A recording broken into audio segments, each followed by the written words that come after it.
So I know that we just recently celebrated the 4th of July and America's freedom, but let's just be honest, I feel like a lot of the times people just like to celebrate things just to celebrate. Don't get me wrong, the fireworks are nice, my kids loved them, but this year it just hit me differently in the sense that I was able to celebrate a freedom in Jesus this year that I hadn't before.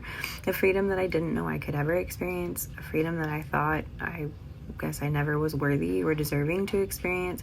So recently in my journey with the Lord, it's been very interesting. I decided to start choosing the Lord over everything else and decided not to live a half Christian lifestyle anymore and really devote my life to the Lord.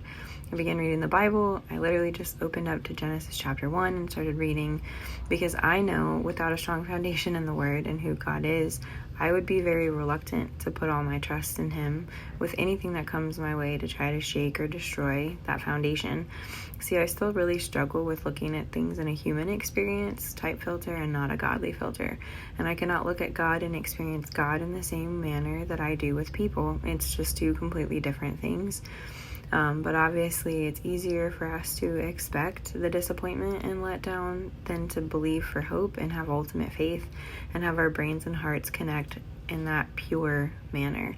So I began doing that, but then I felt like I hit this point of isolation and I felt so alone. And at one point, I just felt at my lowest, so lonely and upset and irritated and defeated. And I finally let it all go to God. And I don't think I ever really cried that hard before, but I asked God, why do I feel this way? And it was put on my heart that I was alone because of the outside influences and how they've impacted me. And I was drawn to seclusion to make sure I was only hearing from the Lord. No one else's input and insight was going to interfere, and that hit me differently. So I began walking in that journey more deeply, understanding that in the moments that I felt alone, I know that God is with me and how I can rebuke those bad thoughts, and that this is to fine-tune me into who He needs me to be. And that was a big triumph for me. But every step closer to God that I took ended up making me feel so much more sinful because my eyes were open to a new level I hadn't experienced before. And it became a thing where self-love was really hard, and I just got to the point where I was really down about myself.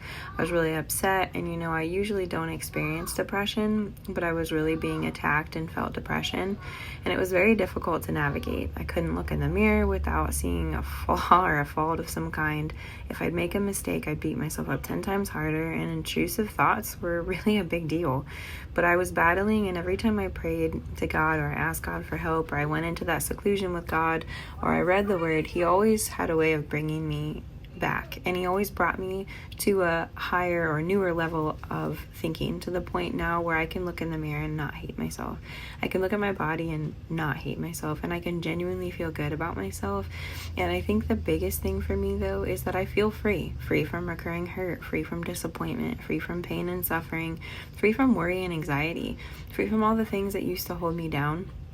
Does not mean I do not experience them in life, because I do, but just that God has freed me from the chains that once held on to me so tightly. And God has currently been working on me through financial discipline and tithing, and I know I'm just on the other side of abundant blessings if I put the work in and I remain faithful. And it's been such a wonderful journey, and it's something that I guess I never really thought I would get to experience, because now I understand. I've been praying a lot for clarity, and although these earthly eyes need a lot of help to help me see, God has been giving me 20/20 hindsight into so many different things. It's changed relationships, it's changed scenarios, it's changed the way I parent, it's changed so many different things and people in my life I never thought would change. And I'm now seeing massive differences in people by simply praying for them and allowing God the opportunity to transform me in my life. By saying, God, I need your help. I can't do this by myself.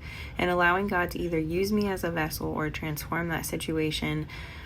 I'm telling you today that if you are so tired of the mundane and you are so tired of the baggage, the chains, constantly living in survival mode, or from the things that maybe you didn't even know were truly hurting you, because trust me, I didn't know until God pulled me into seclusion the things that were truly holding me back. And if you're scared, because I have spent so much time being scared to move forward, I want you to know He will change it and He'll make a way.